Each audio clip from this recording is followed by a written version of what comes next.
the war in Iran is not just a geopolitical crisis, right? When you think about technology and global supply chains, it's basically a stress test. And across automotive, heavy industry, consumer technology, industrials, energy, there is probably not a company as well placed to give the assessment of what's happening than Bosch. So Dr. Hartung, let's start very simply with what are you seeing? Where is the greatest disruption in your operations and in supply chains from what's happening in the Gulf? Well, we see both, right? First, we see a world which is really under stress. That's clear. We had a supply chain pressure with Nexperia. You might remember that's the semiconductor player which was making simple semiconductors, so very simple components. Right. And that was defaulting and not becoming operative again. So that was a big threat to the supply chains. We managed through that. And actually, we were quite happy that beginning of this year, the supply chain looked quite stable to go ahead. Obviously, with some issues which we all know, like RAMs are becoming DRAMs and DDR6, DDR5 RAMs become critical because of the AI investments. But in general, supply chains were kind of okay-ish going forward. So I was looking forward to a first half year where supply chains should have stabilized. With the new situation, obviously, we don't know yet. But I suspect that for the long term, we'll see a stabilization coming. Take me inside your regional operations, right? A lot of focus, for example, on the UAE and Dubai. What are you seeing there? How are you managing it? Is there a very specific disruption that you can identify in the UAE? Well, the most important for us is that our people are in the UAE and in Dubai and sure. in the Arabian states. So those people are affected. Some of our employees are also stuck on leisure travel, right? And some are obviously afraid that it impacts their lives. But operation-wise, so far, impacts are limited. And we have to look forward how it evolves. It's something which cannot be easily justified how the impact is. I'm rather looking now on the long-term aspects of business because I believe that the more important aspects than this midterm disruptions may probably be the technology things which are in front of us. I'm seeing constraint in air cargo and freight. Is there something that you can do to offset that? A use of technology and alternative strategy?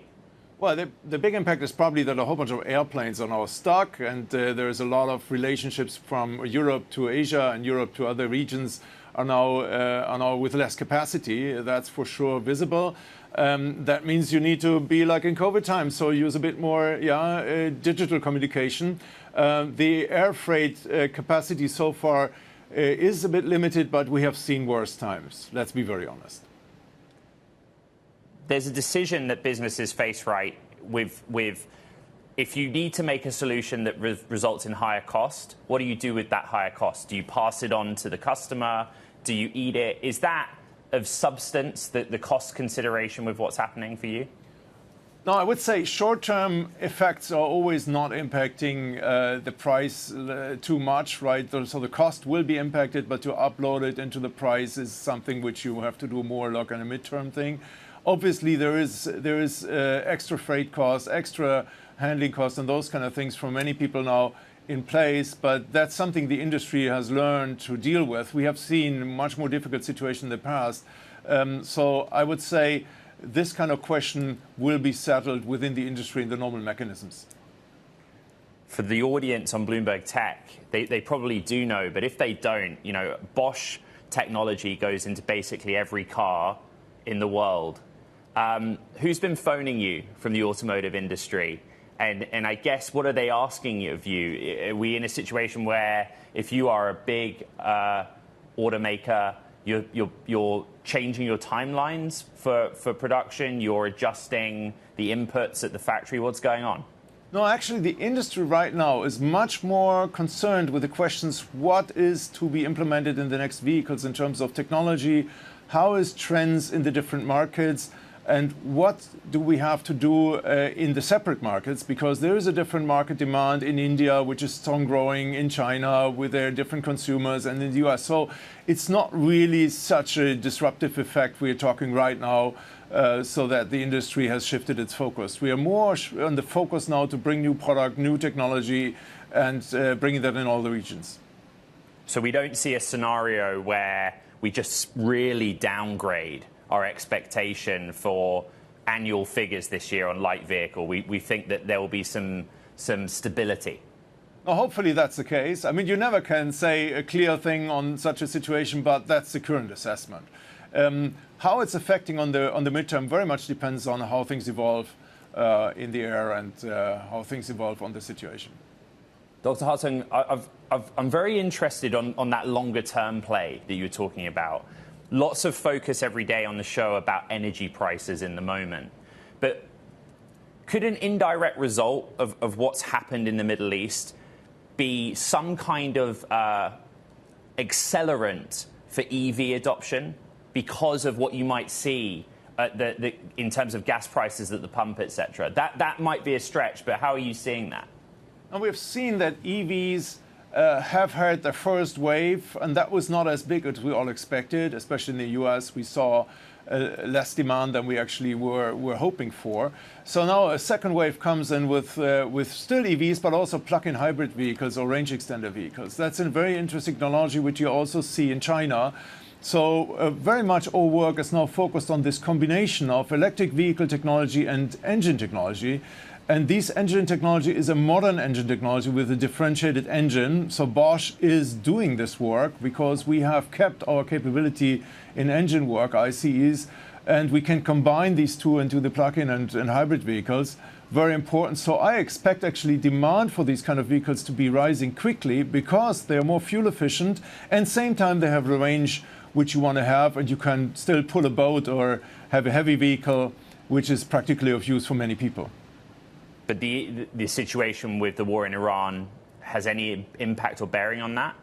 Well, I think people will be sensitive always now a bit more on what gas prices are, how much they have to spend for the vehicle, what's the vehicle use, and probably this plug-in hybrid vehicles or hybrid vehicles in total with a certain electrical range, which is really useful. So you can drive electrically for a certain range and then you have to, or you will switch over to gasoline.